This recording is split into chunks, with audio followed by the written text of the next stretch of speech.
బేహద్ పరం మహాశాంతి. బేహద్ ఆత్మిక పరివారమునకు, ఆత్మిక సోదరి సోదరులకు బాపూజీ దశరథ్ పటేల్ తెలుగు ఛానల్కి స్వాగతం. ఈరోజు పరం శాంతి మోటివేషన్ ఛానల్ ద్వారా సాక్షి బెన్ చెప్తున్నటువంటి వీడియో.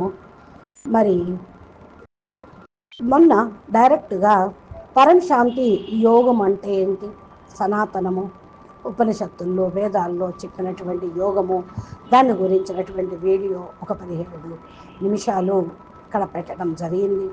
దాని గురించి సాక్షి వేణు చెప్తున్నారు. ఈ యొక్క వీడియో మాధ్యమం ద్వారా పరం శాంతి యోగము బాపూజీ నేర్పుతున్నది ఇది ఎంత మహత్వపూర్ణమైనదో, ఎంత అవసరమో, మరి పరం శాంతి యోగంతో మనము కనెక్షను జోడిస్తే పూర్తిగా మన లోపల టెన్షన్లు, బాధలు, భావాలు అన్నిటిని కూడా మనం పోగొట్టుకోగలుగుతాం. ఆత్మజ్ఞానము, బ్రహ్మ జ్ఞానము ఉన్నటువంటి వాళ్ళకి కూడా దీనికి తోడు యోగము అనేది కుదురుతూ ఉంటుంది. ఇదే సమయంలో మనకు సమయం కూడా పిలుస్తూ ఉంది. ప్రస్తుత వాతావరణ సమయం ఎలా ఉందో మీ అందరికీ తెలుసు. కాబట్టి మన పురుషార్థాన్ని పెంచాలి, యోగం యొక్క సమయాన్ని పెంచాలి, మన మానసిక మౌనాన్ని ధారణ చేయాలి. అనగా నేను యోగం ఎక్కువగా చేయాలి అని సంకల్పం తీసుకోవటం, ఆత్మస్వరూపం యొక్క అనుభూతిని పొందటానికి నిరంతర కర్మయోగిగా కావాలి. నిరంతర అభ్యాసము చేయాలి, అటెన్షన్లో ఉండాలి. మీ యొక్క థాట్స్ని, ప్రోగ్రెస్ని పెంచుకుంటూ ఉండాలి. అంటే సంకల్పాలని కంట్రోల్ చేసుకునేటువంటి ప్రాసెస్ని పెంచుకోవాలి. మన యొక్క ఉపనిషత్తుల గురించి ఏవైతే దాంట్లో చెప్పబడినవో అవన్నీ మీతోటి ఆ ఎపిసోడ్లో చెప్పడం జరిగింది. ఆత్మబోధ ఉపనిషత్తులో కూడా ఏమని ఉన్నది అని అంటే, ఇప్పుడు ఏదైతే నేను ఇప్పుడు ఈ యొక్క ఎపిసోడ్లో మీకు చెప్తున్నానో ఆత్మ యొక్క గుణాలు, ఆత్మ పైన ఏదైతే మన యొక్క ఆవరణలు ఉన్నాయో వాటిని సరి చేసుకుంటూ, క్లీన్ చేసుకుంటూ ఉన్నప్పుడే ఆత్మస్వరూపం యొక్క అనుభూతిలో ఆత్మకి పవర్ అనేది వస్తుంది. ఇవన్నీ కూడా సూక్ష్మ లేయర్స్, రకరకాలుగా జన్మాంతరాలుగా సమయం అనుసారంగా ఈ యొక్క లేయర్స్ అనేది ఆవరించి ఉన్నాయి. దాని యొక్క స్వభావ వ్యవహారంతో మానవుడు ఈ రకంగా లేయర్స్ని తొలగించుకోవాలి. ఇవి చాలా కొన్ని మందంగా ఉండొచ్చు, కొన్ని పల్చగా ఉండొచ్చు, ఎక్కువ ఉండొచ్చు, కొందరికి తక్కువ ఉండొచ్చు. ఇవన్నీ కూడా మనము ఉపనిషత్తుల్లో జ్ఞానం అనుసారంగా, బాపూజీ ఇచ్చిన జ్ఞానం అనుసారంగా ఈ లేయర్స్ని భౌతిక స్థరం నుండి, అంటే భౌతిక లెవెల్ నుండి తొలగించాలి. భౌతిక లెవెల్ అంటే శరీరం పైన ఉండే లేయర్సు. అన్నిటికంటే ఫస్ట్ వీటిని వదలాలి.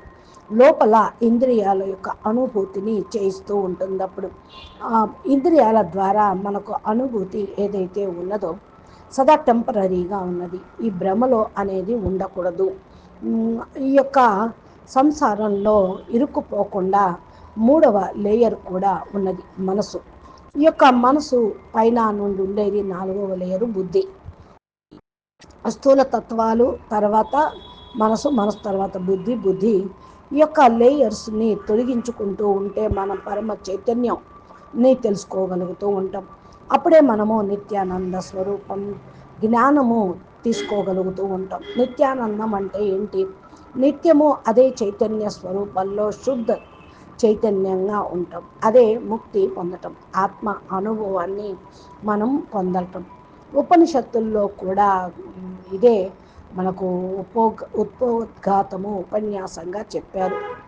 అంటే బాపూజీ ఏదైతే జ్ఞానంను చెప్తూ ఉన్నారో ఆ జ్ఞానం ద్వారా మనకు శాస్త్రాల్లో టాలీ చేసుకుంటూ ఉండాలి. శాస్త్రాలు వేరు వేరు సమయంలో అనుసారంగా అవి రాయటము జరిగింది. వేరు మాటలుగా రకరకాల అభిప్రాయాలుగా ఉండవచ్చు.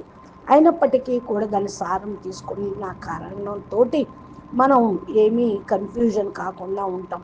కానీ వాటి యొక్క కారణం తెలుసుకోలేని కారణం వల్ల కన్ఫ్యూజన్ అవుతూ ఉంటారు మానవులు. ఎలాంటి కథ సత్యమైనది? శివపురాణాన్నే తీసుకుంటే శివుడు సత్యమే అనిపిస్తూ ఉంటారు. విష్ణు పురాణంలో విష్ణు గొప్పతనం చెప్పబట్టి ఆ యొక్క పురాణం ద్వారా విష్ణువే అన్నిటికంటే మాలిక, ఆయనే క్రియేషను, డైరెక్టర్, మొత్తం ఆయనే అనుకుంటూ ఉంటారు. సత్యం అనిపిస్తూ ఉంటుంది. దేవి భాగవతం తీసుకుంటే దేవియే అందరికీ కూడా మూలమైనది, ఆమెదే క్రియేషను అన్నట్టుగా మనకు అనిపిస్తూ ఉంటుంది. ఇలాగా ఈ యొక్క శాస్త్రాలు కూడా వేరు వేరు మరి టైంలో ఆ పరిస్థితి అనుసారంగా అక్కడ వారికి అర్థం అవటానికి వేరువేరుగా రాయటం జరిగింది. ఇది విస్తారమైన యొక్క విషయము, జ్ఞానానికి సంబంధించింది. జ్ఞానం అనేది చాలా గొప్పది. ఇది ఇలా మనం అర్థం చేసుకుంటూ వింటూ వెళుతూ ఉంటే మనకు ఒక జన్మే సరిపోదు. బాపూజీ అందుకే జ్ఞానం వినిపించడానికే వచ్చాను. ఈ ఒక్క జన్మలోనే మీరు జీవన్ముక్తి పొందాలి అంటే బేహద్దు వేద శాస్త్రాల యొక్క సారము బేహద్దు జ్ఞానం రూపంలో అందరికీ వినిపిస్తూ ఉన్నారు. వేదాల ఉపనిషత్తుల యొక్క సారాన్ని అర్థం చేసుకోవటానికి రెండు మాటలు కూడా బాపూజీ చెప్పారు, వ్యక్తము అవ్యక్తము అని. అయితే ఈ రెండు శబ్దాలు ఏంటి అంటే ఆత్మజ్ఞానం తీసుకొని ఆత్మబోధ వైపుకు వెళ్ళడమే, ఆత్మస్థితిలో ఉండటమే, ఆత్మస్వరూపం యొక్క అనుభూతి పొందటమే, మూల స్వరూపంతో కనెక్ట్ అవ్వటము. ఇదే ముఖ్యమైనటువంటి జ్ఞానం. మీ లోపల జ్ఞానాన్ని దించుకోవాలి అంటే ధారణ చేయాలి. మీ యొక్క ప్రకాశ స్వరూపాన్ని తెలుసుకోవాలి. క్రియేటర్ నుండి కనెక్ట్ అవుతూ ఉండాలి. ఆత్మ పరమాత్మ తోటి సంబంధాన్ని జోడించాలి. అంతిమంలో మీకు ఈ యొక్క అనుభూతి కూడా కలగాలి, మనము బ్రహ్మస్వరూపాత్మలము అని. అంతిమంలో అదే విలీనం అయిపోతుంది. మన యొక్క విలయము అని కాదు, విలీనం అంటే జ్ఞానం లోపలికి ఇమిడిపోవటం. ఇది చాలా గొప్ప విశేషమైన జ్ఞానము బాపూజీ మన ద్వారా చేయిస్తూ ఉన్నారు. అందుకే యోగము యొక్క ప్రసారం మనం చేయాలి. ఈ వీడియోలను కూడా ధారణ చేస్తూ ప్రసారం చేస్తూ పరం శాంతి యోగంతో మనము ముందుకు వెళుతూ ఉండాలి. ఏదైతే మరి మీరు తెలుసుకుంటూ ఉన్నారో స్టేటస్లో కూడా పెట్టండి, షేర్ చేయండి. ఈ యొక్క సెల్ ఫోన్ సైన్స్ మీడియా ద్వారా కంప్యూటర్ పోస్ట్లో వేసినట్లయితే అందరికీ ఈ లింక్స్ వెళ్ళిపోతూ ఉంటాయి. కాబట్టి బాపూజీ పరం శాంతి యోగము మరి అంతిమంలో ఉన్నాము. మనం రక్షించుకోవాలి, ఆత్మని రక్షించుకోవాలి. అందుకని ప్రతి ఇంటికి కూడా బాపూజీ సందేశాన్ని అందించమని బాపూజీ చెప్పారు. ఎంతవరకు అయితే సందేశము అందరికీ లభించదు అంతవరకు బాపు ప్రత్యక్షం కాదు, విశ్వ మహాపరివర్తన కూడా కాదు. అందుకే ఈ టాపిక్ తీసుకొని నేను ఇప్పుడు చెప్తూ ఉన్నాను. కాబట్టి ఒక ప్రదేశం నేను ఒక చోట చదివినది మీకు విశ్వం యుద్ధంలో మానసిక అనారోగ్యము గురించి కూడా వర్ణించారు. ఇది భగవద్గీతలో ఆయుర్వేదిక్ అనుసారంగా కూడా మానసిక రోగులకు హీలింగు అనేటువంటి విషయం. ఈ టాపిక్ నేను మరి తీసుకున్నాను. నేను చదివాను, దీన్ని మీకు అర్థం చేయించాలి అని ఈ టాపిక్ తీసుకున్నాను. ఎప్పుడైతే విశ్వయుద్ధం అంటే పెద్ద పరిస్థితి సంకటం వచ్చిందో వాళ్ళందరూ కూడా మానసికంగా కుంగిపోతూ ఉంటారు. మొన్న కూడా ఒక వీడియోలో ఎప్పుడైతే యుద్ధము ఉంటుందో, ఒక క్రికెట్ మ్యాచ్ ఉంటుందో, అది కలెక్టివ్ కాన్షియస్నెస్ కానీ కలెక్టివ్ మరి ఎమోషన్స్ అని కూడా విన్నాం. దాని ద్వారా ప్రతి ఒక్కరి ఆత్మ యొక్క పవర్ అనేది లాస్ అవ్వటం జరుగుతుంది అన్నారు. అదేవిధంగా యుద్ధంలో మరి మానసిక అనారోగ్యం ఏమై ఉంటుంది అని అంటే ప్రొద్దునే ఈ రోగాలు ఏంటి అని మీరు అనుకుంటున్నారేమో. మనందరం తెలుసుకోవాల్సింది ఈ యొక్క వైబ్రేషన్ గురించి. చూడండి, కాబట్టి మా కూడా సదా చెప్తూ ఉంటారు, అనేక రోగాలు పేర్లు అనేవి తీయటం కాదు. మనము ఈ రోగాల పేర్లు తీసుకుంటూ ఉంటే ఇక్కడ చాలామంది పిహెచ్డి పోస్ట్ ట్రోమెటిక్ స్టేటస్ డిజార్డర్స్ అని చాలామంది పెడుతూ ఉన్నారు. అనగా చాలా చాలా లక్షణాలు దీని గురించి ఉంటూ ఉంటాయి. ఫోబియాస్ అని కూడా దీన్ని ఉంటూ ఉంటారు. అకస్మాత్తుగా ఆశ్చర్యం కలిగించే విధంగా దీని సిమ్టమ్స్ బయటపడుతూ ఉంటాయి. మానసిక రోగం అనే చెప్పాలి. డిప్రెషన్లోకి వెళ్ళిపోవటం, యాంగ్జైటీ డిజార్డర్ అంటే మైండ్ ఆలోచన లేకుండా డిజార్డర్లో ఉంటూ ఉంటారు. వాళ్ళకు సరిగ్గా నిద్ర అనేది రాదు, బాధపడుతూ భయపడుతూ ఉంటారు, అశాంతిగా ఉంటూ ఉంటారు. వాళ్ళు ఎప్పుడూ కూడా యాక్టివ్ ఉండరు. స్ట్రెస్ రియాక్షన్స్ కూడా ఉంటూ ఉంటాయి.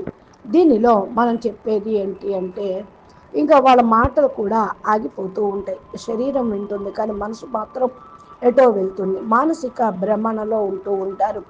యుద్ధము గడియ వచ్చింది అంటే ఇదో రకమైన అనారోగ్యము వాళ్ళ లోపల టెన్షన్ను కలిగిస్తూ ఉంటుంది.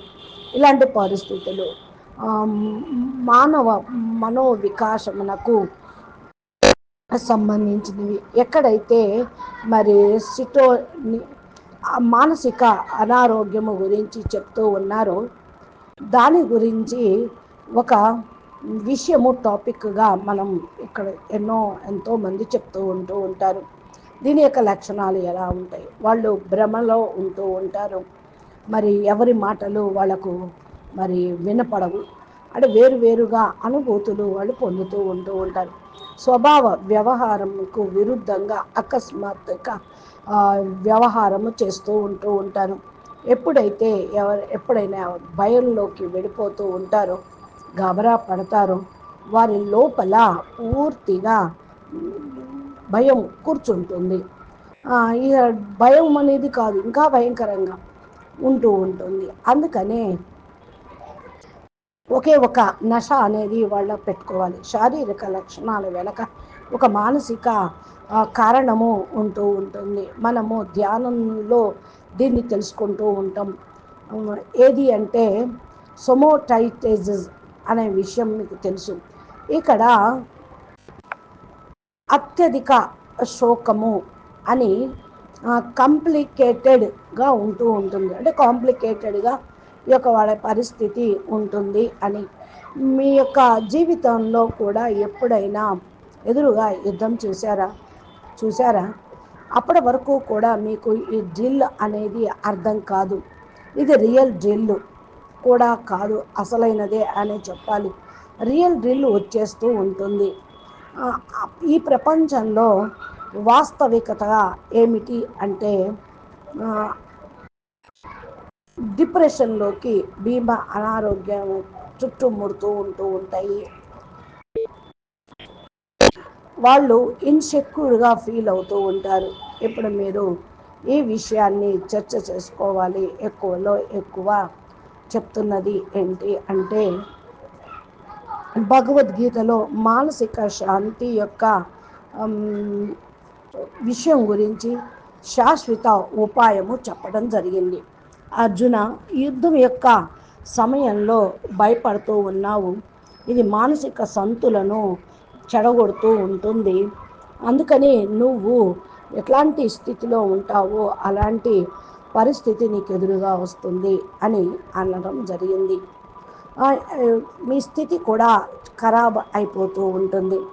శ్రీకృష్ణుడి యొక్క థెరపీ ఇన్ కృష్ణకి థెరపీ అంటే ఎలాంటి మనోరోగాన్ని సమాప్తి చేసే విషయాన్ని ఇక్కడ చెప్తూ ఉన్నారు. అంటే ఇంటర్సెటింగ్ అనేది ఉన్నది. అర్జున్ యొక్క మనోరోగము మెంటల్ డిజార్డర్ కూడా ఉంటూ ఉంటుంది. అంటే ఇక్కడ మనం చూడండి, మెటల్ డిస్ట్రెస్ కూడా ఉంటూ ఉంది కలియుగంలోనే. సమయం ద్వాపర యుగంలో ఒక్కడ ఉండటం అనేది జరుగుతుంది. దృష్టితోటి అర్థం చేసుకోవాలి. ఒక మెంటల్ డిస్ట్రెస్ అనేది ఉంది, మనోరోగంగా ఉన్నది. మహాభారత యుద్ధం ముందే అర్జునుడు పూర్తిగా కంపించటం జరిగింది. అంటే ఆ లోపల షవరింగ్ అనేది వచ్చింది. అందుకనే గాంధీవాన్ని కింద పడేశాడు, తను సతికల పడ్డాడు. అంటే ఆ విధంగా పడిపోవటము, నేను యుద్ధం చేయను అంటము, నా శరీరం కంపిస్తుంది అని చెప్పటము. అదే స్టార్టింగ్ భగవద్గీత ఫస్ట్ అధ్యాయాన్ని చదివినట్లయితే తెలుస్తుంది. ఇది లోపల శోకంలో పూర్తిగా మునిగిపోయాడు ఆ సమయంలో అర్జునుడు. అర్జునుడు మరియు మనోస్థితిని అర్థం చేసుకోవాలి.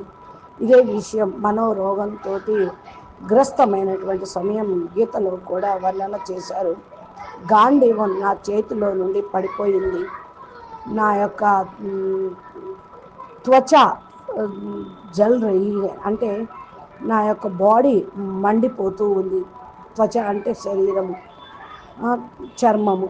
నా యొక్క మనసు భ్రమిస్తూ ఉంది, నిలబడలేకపోతూ ఉన్నాను అంటూ చెప్పడం జరిగింది. ఇలాంటి స్థితిలో గీత 1:2:8:30లో ఈ చక్కటి 1 అధ్యాయం 28-30 శ్లోకాల్లో చక్కగా చెప్పారు. అంటే ఈ అధ్యాయం చదివితే మీకు తెలుస్తుంది అర్జున్ ఏమన్నారు. నా యొక్క గాంధీవం నేనే ఎత్తలేకపోతూ ఉన్నాను, నా చేతి నుండి పడిపోయింది, నా యొక్క మనసు విచలితమైపోతూ ఉంది, శాంతి లేదు, నేనేం చేయను, ఈ యొక్క దుర్దశను ఈ స్థితిలో మరి నేను ఎలా యుద్ధం చేయను, మెంటల్ డిస్ట్రెస్ అని చెప్పడం జరిగింది. అంటే ఇక్కడ మరి ఎందుకు ఈ విధంగా అన్నాడు? ఆధ్యాత్మిక మరి అత్యధికమైనటువంటి జ్ఞానము దీనిలో ఉన్నది. అప్పుడు కృష్ణుడు కూడా చెప్పాడు, మానసిక బాధ, టెన్షను ఈ రోజు యొక్క భాషలు, ఇప్పుడు భాషలో యాక్యురేట్గా ఎగ్జైటింగ్ అంటూ ఉంటారు. ఇంకా అత్యధిక మానసిక టెన్షన్, తనావ్, బాధ అని ఈ యొక్క కర్తవ్యంతో పలాయన్ అని అంటూ ఉంటారు. హైడ్రస్ ఆఫ్ బిహేవియర్ ఉంటుంది. అంటే కర్తవ్యము చేయలేకపోవటము. ఇక్కడ మనకు బిహేవ్ ఎలా చేస్తారు వాళ్ళు ఆ సమయంలో అనేది చక్కగా మరి అర్థం చేసుకోండి. దుర్దశ స్థితిలో వారు సరైన నిర్ణయం తీసుకోలేకపోతూ ఉంటారు. ఈ దశ అంటే డిసిజన్, పారాలిసిస్గా ఉండేది. ఆ సమయంలో అన్ని విషయాలను అర్థం చేసుకునేటువంటి భావన, జ్ఞానము వాళ్ళ మనసులో కలిగించడం కోసమే కృష్ణ పరమాత్మ కురుక్షేత్రంలో భగవద్గీత ఇవ్వటం జరిగింది. దీని గురించిన వివరాలు, ఏ మానసిక మరి చికిత్స చేశాడు అనేది మనము నెక్స్ట్ ఆడియోలో తెలుసుకుందాము. అచ్చా, పరం శాంతి. నమస్తే, ధన్యవాదాలు. बेहद के बेहद परम परम महाशांति है, महाशांति है, महाशांति है. नमस्ते, धन्यवाद.